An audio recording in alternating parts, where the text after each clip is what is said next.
Você já parou para pensar que a sua empresa pode estar pagando impostos a mais? O nosso sistema tributário é bem complexo e é comum as empresas pagarem mais do que o devido. Saiba que é possível recuperar os valores dos últimos 5 anos e reforçar o seu caixa. A Fortus Tax é especialista no assunto e já ajudou muitas empresas nos seus 18 anos de atuação. E o mais importante, você só paga pelo serviço depois que o dinheiro estiver na sua conta. Fortus Tax. Pagar o justo é o nosso forte.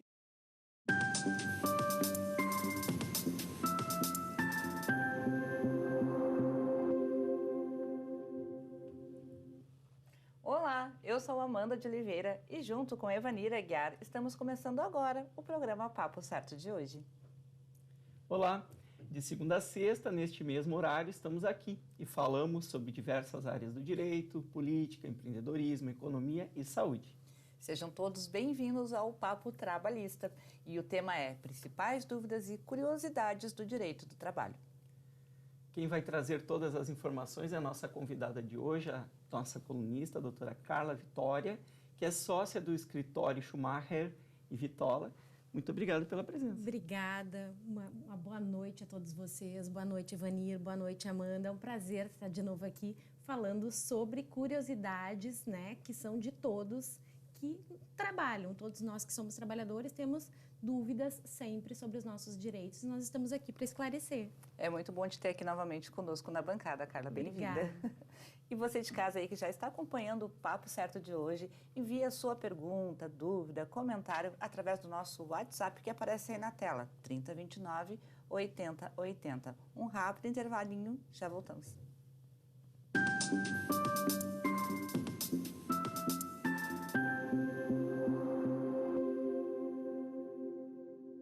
Tá difícil encontrar o profissional certo para a sua empresa? Precisa de alguém detalhista para aquela vaga no financeiro?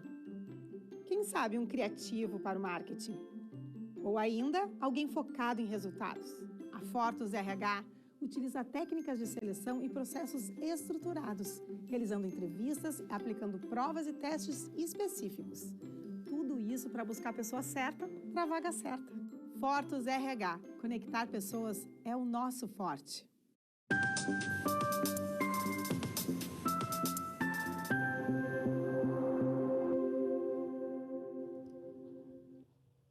Pessoal, aproveitando para lembrar vocês que o Papo Certo também é transmitido pelo YouTube e Facebook. E através dessas plataformas vocês podem assistir e também compartilhar. Doutora Carla Vitola, então começando o nosso Papo Certo de hoje, qual o prazo determinado que as empresas têm para assinar a carteira de trabalho? Carteira de trabalho, Evanira, agora tudo é pelo e-social, mas no caso da carteira física, o prazo agora é de 5 dias, desde 2019, tanto no caso de admissão quanto de rescisão. Então, essa questão da retenção indevida, que antes ocorria após 48 horas, isso mudou desde 2019 com a Lei da Liberdade Econômica. Então, as empresas têm um prazo maior para poder fazer as anotações de admissão ou de rescisão. Então, o prazo é 5 dias. Dias corridos, dias úteis? Não, como não são prazos judiciais, são dias corridos. Dias corridos. Olha, interessante. Apesar de que hoje em dia se usa muito realmente todo mundo, na verdade, por força de lei, usa o e-social, mas há algumas que ainda utilizam a assinatura do papel, né, que não é vedado, né, é dispensado, mas realmente é interessante saber que pode ser até 5 dias. Carla, eu tenho uma dúvida aqui, que é uma dúvida pessoal, mas me diga. Por exemplo, um garçom, alguém que trabalha num restaurante, que eventualmente possa vir quebrar uma louça ou trazer algum dano, né, de forma eventual, né, pode ser descontado do salário? Na verdade, não, Amanda. Assim, só quando há prova, né, e a empresa tem essa constatação de que esses danos estão sendo causados de forma intencional, que a gente chama assim com dolo, né? Há essa proteção com relação a casos fortuitos e acidentes que acontecem, a não ser que a empresa tenha isso numa cláusula, num acordo coletivo específico para a situação daquele restaurante, que houver perda de louças, muitas vezes cristais caros, e que há então uma previsão numa normativa ou interna ou acordo coletivo, que aí a empresa poderia, em situações assim, se valer do desconto. Mas é muito raro, né? É muito Talvez raro. isso possa acontecer por uma questão de imperícia, não usou o equipamento de forma correta, mas aí é mais difícil para a empresa provar, né? Que seja com dolo e que, né, eu sei que tem restaurantes que têm cristais caros que muitas vezes têm um acordo coletivo prevendo que algum prejuízo possa ser descontado. Mesmo assim, judicialmente, no caso de ser um acidente, é discutível. Muito bem. E existem faltas que podem ser descontadas lá do período de férias da pessoa? Faltas no período de férias, assim, todo funcionário tem direito aos 30 dias de férias. Ele pode faltar injustificadamente mais ou menos 5 dias por ano. Claro que se de forma injustificada, sem ter um atestado médico, né, sem ter uma justificativa, uma comprovação de algo que tenha acontecido e que ele precisou se ausentar, e essas ausências são frequentes, mais de 5 vezes por ano, pode sim o empregador descontar das férias. E há uma escala que reduz o número de dias das férias há uma escala em que relação às faltas não justificadas ao longo do ano. Exatamente, ao longo do ano, sempre computado a cada ano, que é o período aquisitivo de férias. A pessoa faltou 30 dias, ela perde direito, inclusive, ao período de férias. Perde direito ao período de férias. Faltas injustificadas. Injustificadas, É sempre importante destacar isso. Sempre importante, Vanir, destacar que é injustificado. Se a pessoa está doente, ela tem atestado médico que ela precisou se ausentar. Ela não perde o direito. Não é computado como falta. Realmente muito interessante esse cálculo. Carla, e em relação a quem trabalha à noite, sempre tem direito adicional noturno? Se trabalhar de noite, após as 22 horas até as 5 da manhã. Então, tem um adicional noturno de 20%, se a pessoa trabalhar nesse período, né? E ela realmente está ali exercendo e é comprovado, bate o ponto e tal, que ela trabalha nesse horário. Então, ela vai ter sempre um adicional noturno. Vai ter sempre adicional noturno. Porque a hora noturna é menor, seria isso, né, doutora? A hora noturna, ela é um horário menor, ela tem um adicional noturno para compensar esse horário que ela está trabalhando. É 52 minutos e meio, então essa diferença para a hora, então é pago como adicional. Ó, o contador falando, sabe tudo de cálculo. Eu quero contratar para fazer minhas perícias trabalhistas, ele diz que não quer. Mas ajudamos, sim.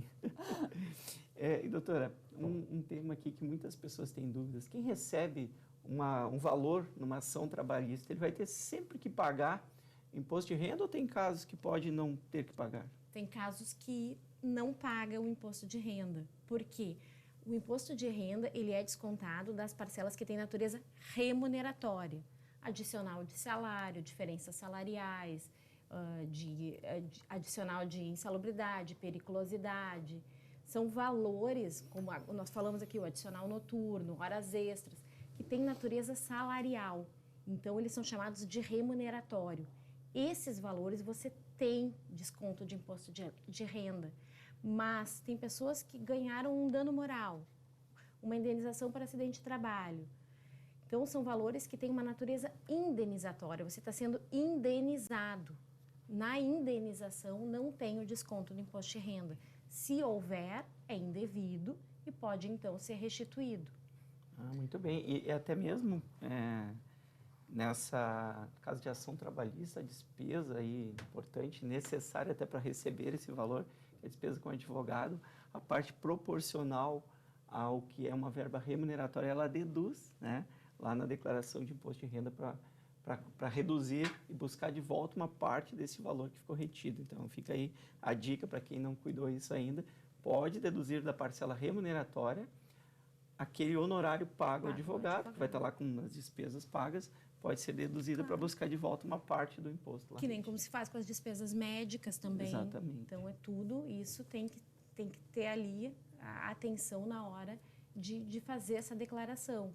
Né? O escritório, quando faz a prestação de contas, né, o meu colega que está aqui, que faz a parte financeira e faz a prestação de contas, ele dá essa orientação com a nota fiscal e a orientação de como fazer esse apontamento para não pagar o imposto. A senhora trouxe uma sugestão aí que eu gostaria de repassar a todos aí, os advogados, trabalhistas, não é?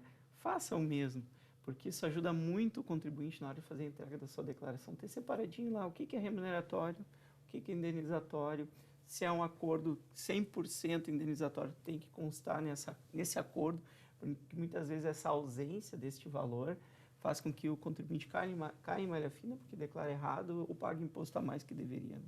Exatamente. Agora, mudando um pouquinho de assunto, doutora Carla, em relação ao depósito do FGTS, como ele é feito e como que o trabalhador pode consultar os valores depositados? Essa é uma questão muito importante, Amanda, e que deveria haver uma cultura de se cuidar dessa conta, como a gente cuida da nossa conta corrente. Antigamente vinha um extrato para casa. Não vem mais, Não né? vem mais, Então né? você Faz pode... tempo, hein, Evanir? Aham. Você pode verificar. O FGTS é 8% sobre o valor do salário, além do valor do salário, depositado numa conta específica de FGTS na Caixa Econômica Federal. O localizador dessa conta é o seu PIS ou o seu PASEP. E você pode fazer essa verificação direto no atendimento com a Caixa ou no portal, né, do FGTS da Caixa Econômica Federal. Faça essa verificação de forma constante, saber se o empregador está fazendo seus depósitos, né? Essa conta tem atualização de 3% a cada 3 meses. Então, é uma conta que é sua, é uma poupança do empregado que deve ser cuidada. Realmente. E falando ainda sobre FGTS, o que é o saque aniversário? E o saque aniversário foi uma criação recente, de 2019 para cá, em que você que tem conta de FGTS, no mês do seu aniversário, pode fazer um saque. É o seu presente de aniversário, né? Sobre essa sua conta, que nós falamos agora, que deve ser observada, deve ser cuidada, que é a sua poupança. E a pessoa que faz esse saque, ela perde o direito daquela indenização se for despedido sem justa causa? Porque o seu saldo está zerado ou há algum acompanhamento do governo quanto a isso? Na verdade, aquela multa, tu diz, dos 40%, né, ser indevido, isso tem variações conforme vai ser a demissão. Pode ser 40%, pode ser 20% se for um acordo, que agora tem a previsão. Mas ela não perde esse direito pelo fato de ter sacado o seu fundo? Ela não perde esse direito se ela tiver a demissão sem justa causa ou por acordo. Né? Mas é um benefício que pode ser dado a quem optar no mês do seu aniversário. Falando ainda sobre demissão, doutora Carla, o empregado que pede demissão, ele perde o direito ao seguro-desemprego? Que pede demissão, sim, porque o seguro-desemprego é uma proteção para o empregado no caso de uma demissão abrupta, né, injustificada. Então, se há um pedido de demissão, realmente ele não tem esse direito do seguro-desemprego, porque ele quis, ou ele planejou, programou isso, né? Então perde o direito. Muito bem. E qual é o prazo que as empresas têm, então, para pagar o valor da rescisão para o empregado despedido? O prazo agora é de 10 dias. 10 dias. Tanto quem cumpre aviso prévio, trabalhado, no caso do aviso prévio indenizado, o prazo é de 10 dias corridos. Para pagar antes era um prazo bem menor, né? Era um dia para o outro, realmente era um prazo curto, mas com a mudança da legislação trabalhista, a recente reforma que houve na legislação trabalhista, houve o alargamento desse prazo para que as empresas possam se organizar e pagar a rescisão. 10 dias corridos, então. 10 dias. Perfeito. Bom, chegamos ao finalzinho do nosso primeiro bloco e a seguir, então, vamos ler as perguntas dos nossos telespectadores que querem saber mais sobre direito do trabalho. Fiquem com a gente.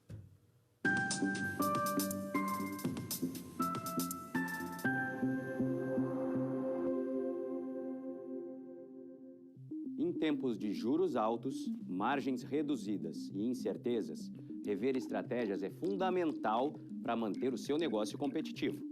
Esse cenário exige planejamento e organização financeira. Nessas horas, qualquer ajuda é bem-vinda, mas a ajuda de um especialista é necessária. A Fortus Consulting conhece na prática e tem as soluções adequadas para cada situação. Fortus Consulting. Melhorar os seus resultados é o nosso forte.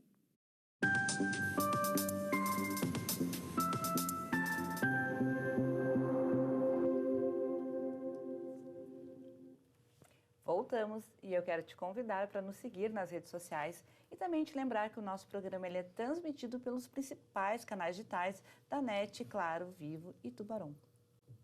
Doutora Carla Vitola, dando andamento então no Papo Certo de hoje, queria que a senhora falasse um pouquinho sobre sobreaviso, né? O que é, Se há limite de jornada para quem trabalha nesse regime, se puder explicar um pouquinho para nós. O sobreaviso é quando o empregado fica na sua residência, né, tem um limite de 24 horas que ele fica ali, como diz o termo, sobreaviso. Ele fica avisado de que ele poderá ser contatado a qualquer momento para prestar o serviço para a empresa. Acontece muito nas questões de médicos, né, que ficam em regime de sobreaviso, um trabalho de parto, por exemplo, que a qualquer momento pode ser acionado. Então, esse limite de 24 horas, né, que o empregado fica, então, avisado de que ele poderá ser contatado. E tem uma diferença com relação a ficar de sobreaviso na empresa, que aí não é sobreaviso, Ivanir e Amanda, aí é prontidão. Aí o limite não é mais tão largo, de 24 horas, é de 12 horas, quando o empregado fica na empresa. Então, se o médico fica no hospital, ele não está de sobreaviso, ele está de prontidão.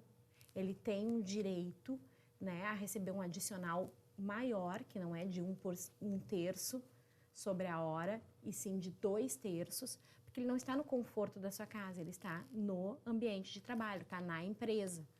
Então, tem empresas que têm produção industrial 24 horas por dia, e precisa que o empregado fique lá acompanhando essa produção. Se a máquina tranca, se a máquina tem alguma desorganização técnica. Então, esse empregado, ele fica de prontidão. E aí, o limite não é 24 horas, como sobreaviso, que fica em casa, e sim 12 horas. O adicional da hora não é 1/3 para quem fica em casa, é de 2/3.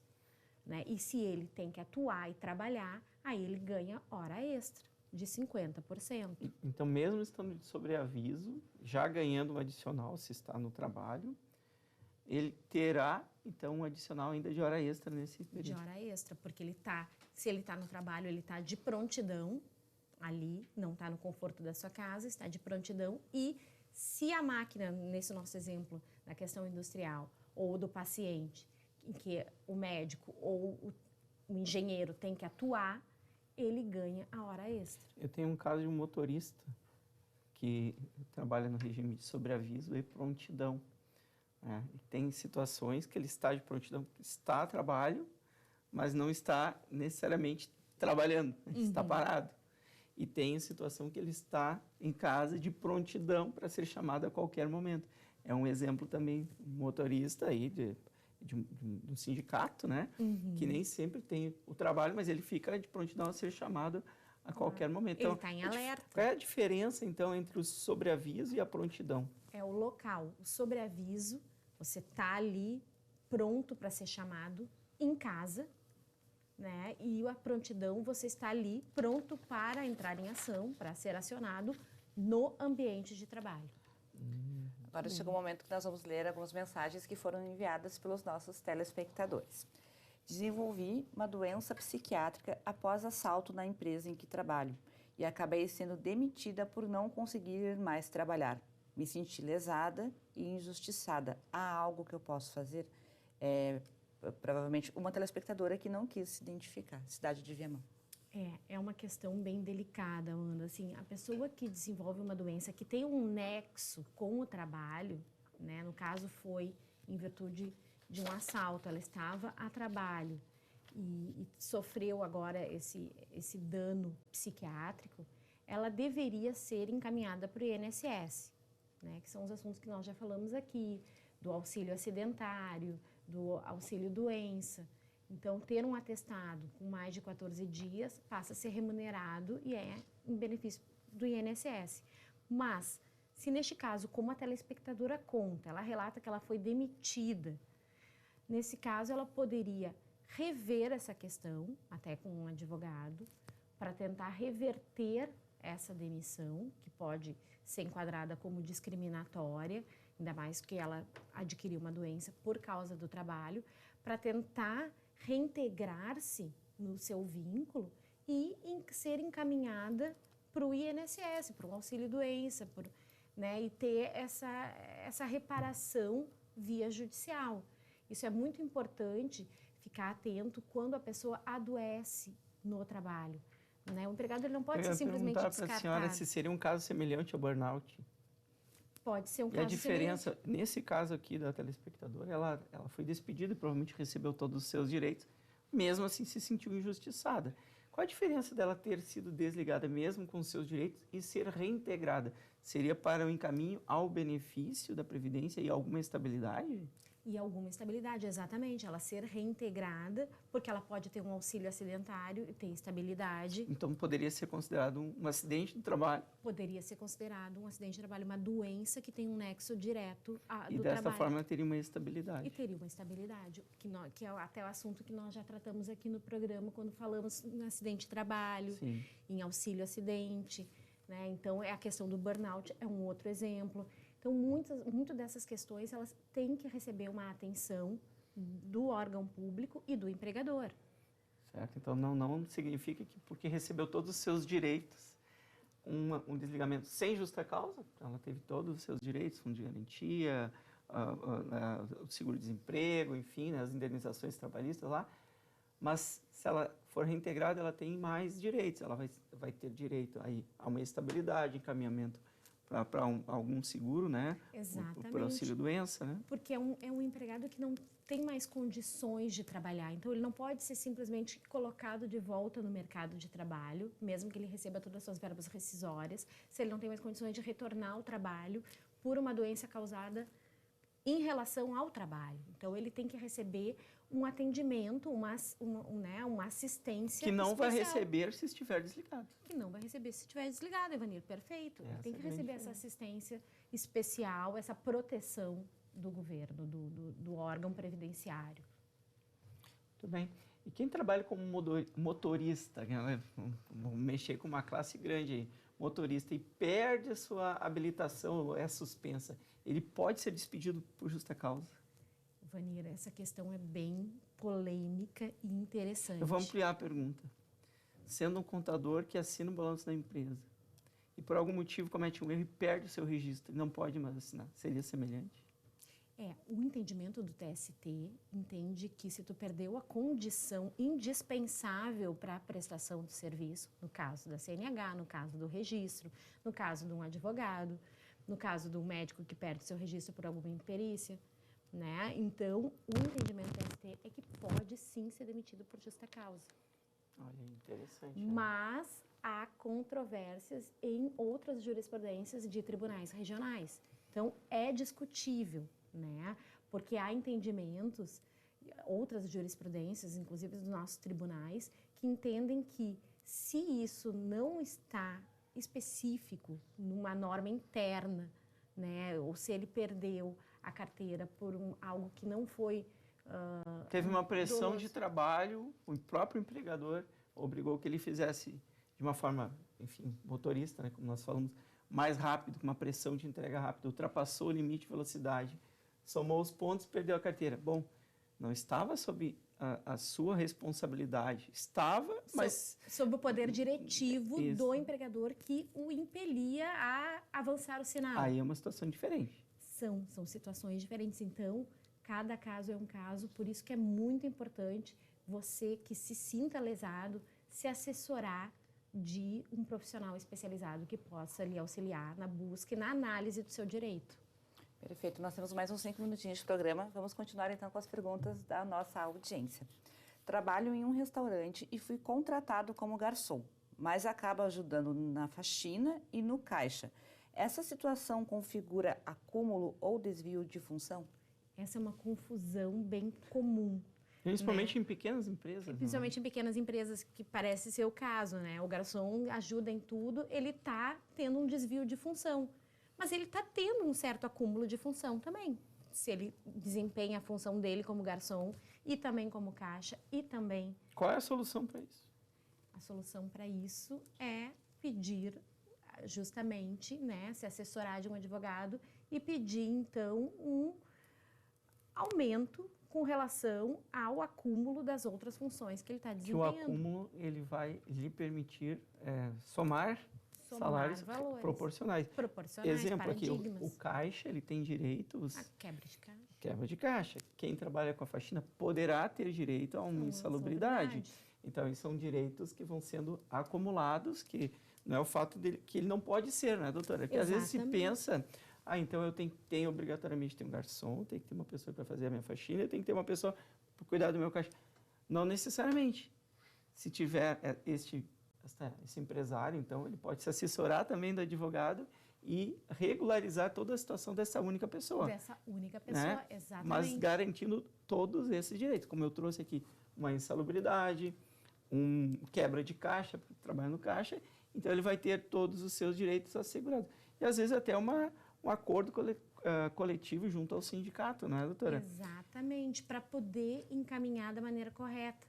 Então, muitas vezes, você só tem condições de ter um funcionário e precisa que ele desempenhe várias funções, você faz a adequação jurídica correta e a remuneração correta para não ter riscos. Então, é o planejamento trabalhista, como se faz o planejamento tributário, correto para você minimizar o passivo trabalhista. Aí a gente destaca aqui o importante papel dos sindicatos, tanto trabalhistas como profissionais. Aí eu, como contador, acompanho aí mais de 30 convenções coletivas, e aí a gente percebe como é importante também os acordos coletivos, onde a gente tem situações de empresas com características muito próprias, em que não precisa necessariamente seguir aquela convenção, pode fazer um acordo entre a empresa com o intermédio dos sindicatos e desta forma se proteger, garantir os direitos dos trabalhadores e fica tudo certo. E, às vezes o empresário pensa que não tem solução, mas tem. Então o sindicato, aí eu destaco, os sindicatos que são tão criticados, né? Mas eu que estou dentro do dia a dia, destaco a importância e digo aí para todos, tanto empregadores quanto empregados, participem das decisões dos seus sindicatos para garantir os seus direitos e o empregador também ter tranquilidade lá no seu dia a dia, né? Exatamente, Vani, porque a lei não consegue prever tudo. Situações específicas são colocadas em termos de acordos e convenções específicos. Bom, talvez essa seja a nossa última pergunta, vamos lá. Carla, se o funcionário pode se negar a assinar o termo de rescisão por justa causa, o que acontece com o empregador? Como ele deve proceder? Olha, se ele se negar, o empregado pode acabar se negando a assinar esse termo de rescisão, né? O empregador teria que, então, fazer uma consignação em pagamento, né? E fazer via judicial essa rescisão, né? E aí, então, ali ter a chancela judicial para, então, fazer a rescisão e alegar e comprovar que realmente quais são os motivos que estão ali no rol daqueles motivos legais para aquela demissão por justa causa ter ocorrido. E aí ele deposita judicialmente o valor que tiver que depositar com relação àquele funcionário que ele está tentando desligar. O que não pode é deixar de fazer o pagamento, ficar em mora. Aqueles 10 dias continuam valendo. Aqueles 10 dias continuam valendo. Entra com a ação. É rápido para abrir essa conta judicial? Entra com pedido de consignação e pagamento para fins de rescisão de contrato de trabalho por justa causa. E normalmente deposita lá na Caixa Econômica Federal, o valor vai estar em nome daquela pessoa. O juiz abre a conta, muitas vezes na Caixa Econômica Federal, algumas vezes tem sido no Banco do Brasil também. Uhum. E aí faz esse depósito, e aí o funcionário vai ser chamado. E se ele quiser, ele vai apresentar defesa alegando que ele não assinou porque entendia que não era um caso de demissão por justa causa e a Justiça vai dirimir essa questão. Perfeito. Doutora Carla, a gente já chegou no final do nosso programa. Choveu mensagens aqui, então as mensagens que não foram lidas serão logo após o término, então. Carla, eu quero aproveitar e pedir para te deixar o teu contato.